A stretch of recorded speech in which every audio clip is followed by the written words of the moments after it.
വീട്ടില് കുറച്ച് സേമിയയും, കുറച്ച് തൈരും കൂടെ ഉണ്ടെങ്കിലേ നല്ല അടിപൊളി ഒരു ഐറ്റം ഉണ്ടാക്കിയെടുക്കാം. അധികം സമയമൊന്നും ആവില്ല. പെട്ടെന്ന് ഉണ്ടാക്കിയെടുക്കാം. പിന്നെ ലഞ്ചായിട്ടോ, ഡിന്നറായിട്ടോ ഒക്കെ കഴിക്കാൻ പറ്റുന്ന ഐറ്റമാട്ടോ. അപ്പഴ് സേമിയ ആദ്യം കുറച്ച് ഉപ്പും ചേർത്ത് ഒന്നങ്ങ് വേവിച്ചെടുക്കണം. നല്ലപോലെ ഒന്നങ്ങ് മിക്സാക്കി ഒന്ന് വേവിച്ചെടുക്കണേ. പെട്ടെന്ന് തന്നെ ആയി കിട്ടും. ഈ സേമിയയൊക്കെ ഒന്ന് തൊട്ട് നോക്കുമ്പോഴേക്കും ഒന്ന് രണ്ടായിട്ട് കട്ടായിട്ട് വരികയാണെങ്കിൽ സേമിയ വെന്തു എന്നാണ് കേട്ടോ. അതൊക്കെ എല്ലാവർക്കും അറിയാവുന്ന കാര്യം തന്നെ ആയിരിക്കും. ഇനി ഇത് വെള്ളത്തിൽ നിന്ന് മാറ്റി ഇതുപോലൊന്ന് മാറ്റി വെക്കുക.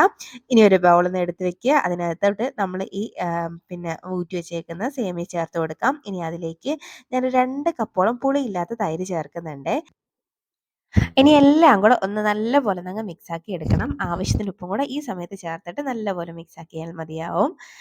ഇതുപോലെ ഒന്നങ്ങ് മിക്സായി വരുമ്പോഴേക്കും ഇതിലേക്ക് ഒരു 1/2 കപ്പോളം പാലും കൂടെ ചേർക്കുന്നുണ്ട്. തിളപ്പിച്ചാറിയ പാലാണ്. അതും ചേർത്ത് ഒന്ന് മിക്സാക്കി കഴിഞ്ഞ് കഴിഞ്ഞാൽ ഇനി നമുക്കൊരു ചെറിയ താളിപ്പ് വേണം. അതിന് വേണ്ടിയിട്ട് ഒരു പാനിലോട്ട് വെളിച്ചെണ്ണ ആഡ് ചെയ്യാം. കടുകിട്ടൊന്ന് പൊട്ടിക്കാം.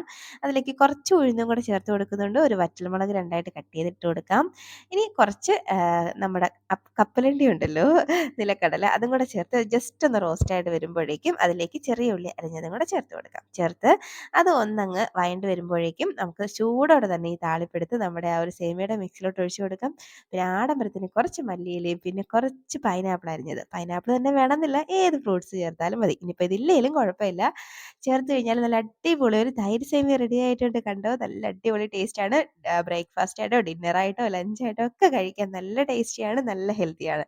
അപ്പോൾ എങ്ങനെയാണ്, ട്രൈ ഒക്കെ അല്ലേ?